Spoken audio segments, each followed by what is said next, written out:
that's a wrap, Canberra. We're gonna go. Our next contract is gonna be in Mildura. 8 hours yung drive natin today, guys.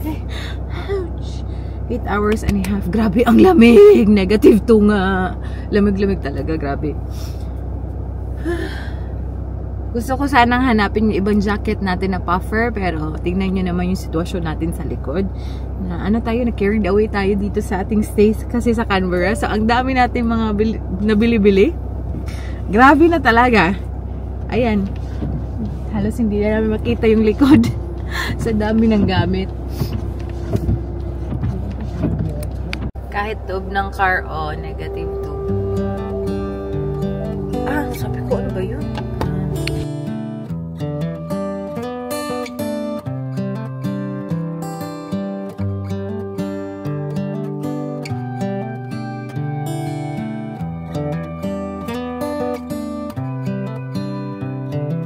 This is as good a day as any to start the rebuilding of life. The roads that lay open are many when the old one's gone under the knife. And I can feel the sun on my skin, beginning to thaw from within.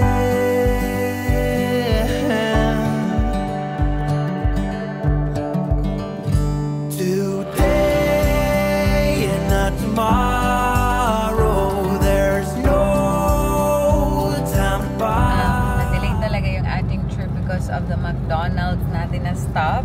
Kasi they messed up our order. Tapos ang tagal nilang kinuha yung order namin. Hindi namin alam. Baka na-busy sila sa front. But anyway, nagbigay sila ng a lot of extra food kasi nga na-mess up nila yung order. Parang hindi kami nag-drive-thru actually kasi pinapunta pa kami sa front kasi yung drive-thru nila na computer daw doon is not working. Anyway, we're gonna eat. This is our order. Tapos may extra na yan na hash brown. Tapos meron pa tayong more dito Talaga naman yung katabi ko is Coles. I'm having my cheeseburger. Tapos kape din tayo, guys.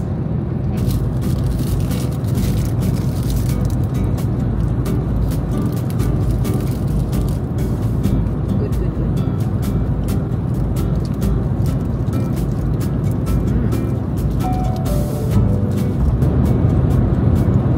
Ito na naman, ang dami na namang mga patay ng mga animals in the middle of the road.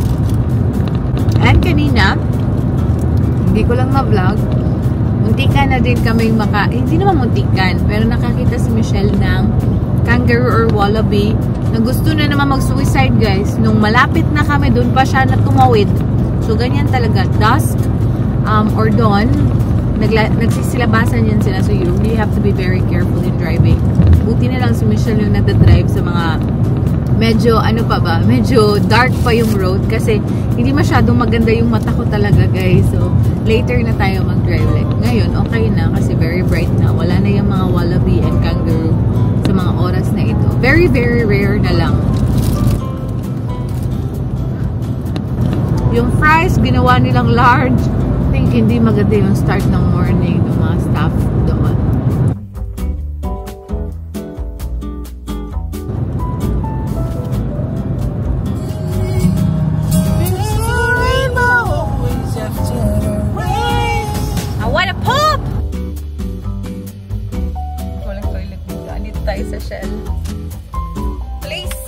Please.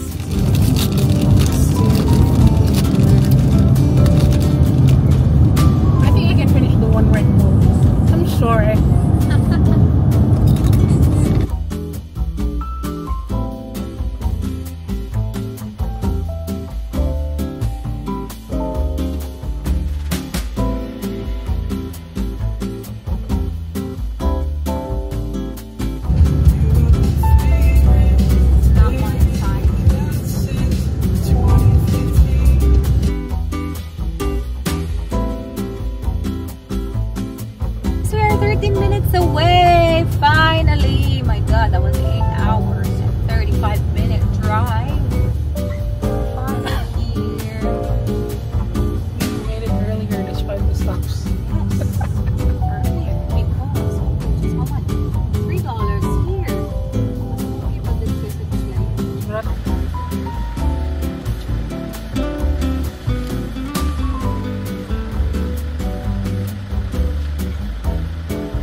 It's not you.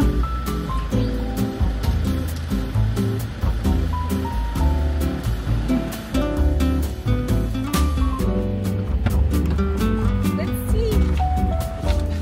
We're back to where we were.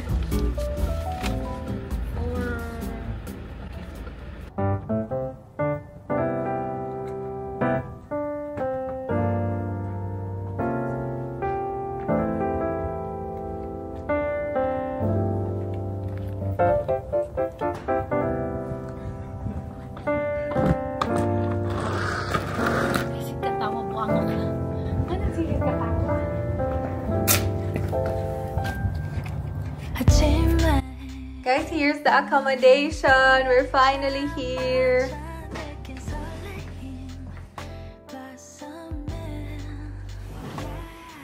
It's a bigger lounge area, a much bigger area.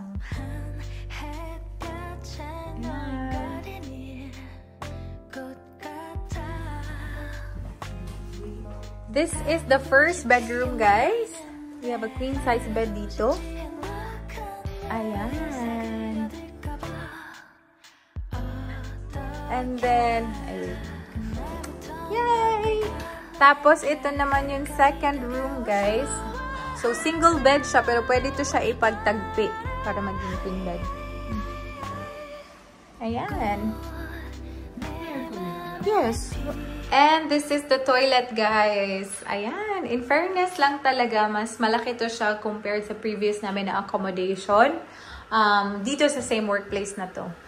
I think the only thing is yung parking space hindi na natin kita agad kasi ano to siya, meron to siyang sariling entrance so hindi namin makita yung parking area nga. Excuse me, you're a noisy fridge. And this is the kitchen.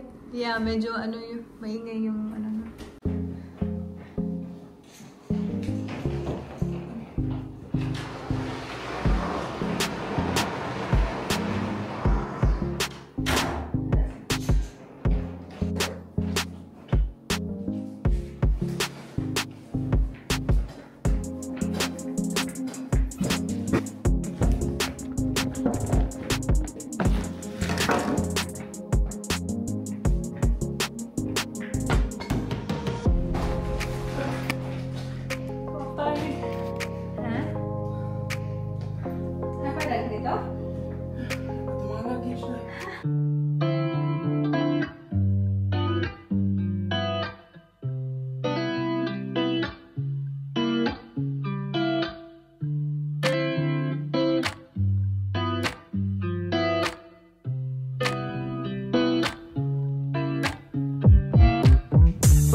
Taking a ride to Jonah Lake 눈치 보면서 들어가 할 때 찾아 나머진 바빠 개설레임 바꾸는 사람들 시간만. Guys, tapos na ako mag-arrange sa toilet. Si Michelle dito nag-arrange siya sa kitchen.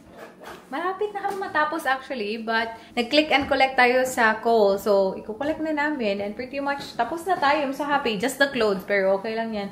Na pakunti-kunti nating i-arrange kasi pambahay lang naman mode tayo for the next few days kasi work na. Ayun. Ay, oh my God! Different location na naman and yeah. It's good na iba na naman na location ba? Let's go!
go. Ilahin na lang ako i-haul. Guys, so I'm gonna do a separate haul sa mga nabili natin sa Japan. Kasi medyo madami din naman, guys. Yung iba is, of course, nabigay na natin kasi nga galing tayo ng Canberra, diba? So, nabigay na natin yung pasalubong natin kay Samsters at saka Ate Joanna. So, we're gonna do a separate one very soon. Pero, siguro sa day off natin, included ating haul. Para isahan na lang dito. The shoes. Itong luggage na to, guys, umabot talaga to siya ng 30 kg. Diba? Nasuli talaga natin. Kasi nagpa-additional lang tayo ng weight. Medyo madami. Oh my God, are you okay? Okay lang siya. My shoes. Okay, where is this?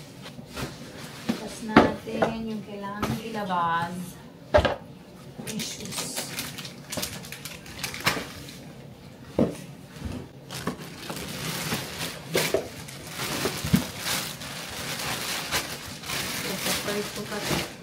Ay, ang cute ng mga nakuha natin. She's on to go.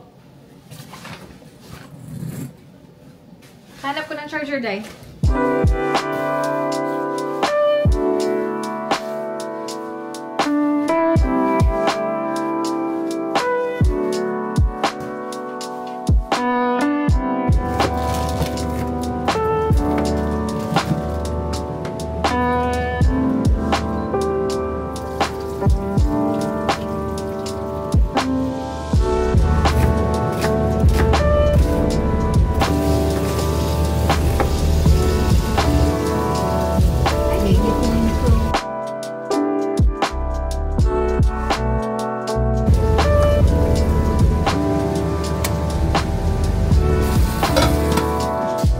Guys, we are very fresh and as you can see, meron talaga akong malaking pimple.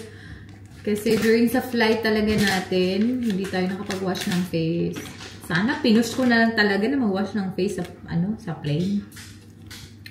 Anyway, using this one, ito yung sinasabi ko sa inyo guys na very effective and I highly recommend na pimple patch. This is from COSRX. Ayan, meron din black nito. I'm just not sure kung ano yung difference nilang dalawa. Pero yeah, naubos ko na yung black. So ito naman. Akala ko nga wala na akong ganito. Buti na lang meron. Kasi ang laki-laki talaga. Ayan yung... Ayan.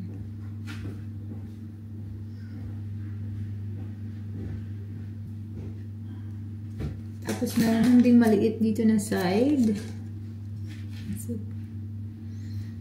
Thicker to siya compared sa nabili ko dun sa Japan. Mas thicker to siya. Mas gusto ko to. Kasi yung isa talaga yung nabili ko sa Japan na akala ko maganda. Kasi hindi ko talaga na-feel. Sabi ko, andyan na ba yung patch? Kasi ang nipis-nipis talaga niya. Ang hirap niyang tanggalin kasi nga sobrang nipis niya. Tapos nung pagtanggal ko, mayroon pa siya yung mga sticky residue. So sabi ko, ay hindi ko talaga to bet. Ito na talaga yung favorite ko. Ito talaga yung maganda. So ayan. If you wanna check them out, I will leave the link sa description box, guys. You can also use my code RICHZIGS21 for 10% discount if gusto nyo siyang i-check out. Go na. Para sa mga pimple days natin. Let's go. Guys, it's already 10 in the evening and it's time for us to rest, guys, kasi morning shift tayo bukas, our first shift morning. So, kailangan na talaga. Kailangan na talaga.